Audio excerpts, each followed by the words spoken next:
Si Doc Brian po Castillo ay isang pediatrician, lifestyle doctor po, and he is also an advocate po ng low-carb lifestyle. Siya rin po ay triathlete na nakafinish na po ng 3 Ironman races.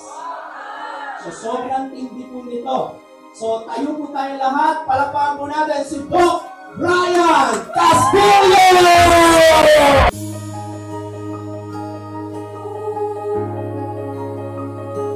Hello, hello!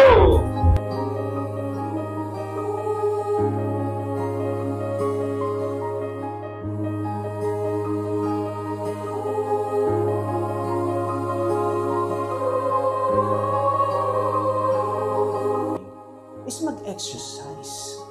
Usually yan yung iniisip natin. Kailangan ko mag-exercise para sumeksi ako, pumayat ako, maging healthy ako. I've done biking. Ito yung pinaka-safe sa mga obese. Biking or swimming. Hindi ako marunong lumangoy that time.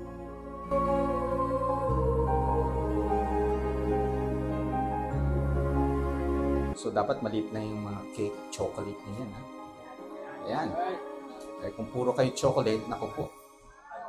Ito naman ang low-carb na food pyramid.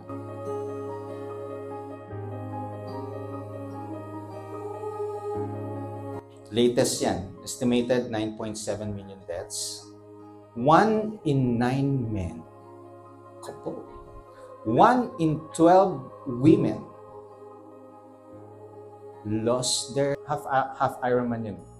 90 kilometers ang binabike niya. So may training, inaayos niya kinakain. Sigurado yung tulog niya maganda din. Okay? Ito, mga mahilig sa Korea.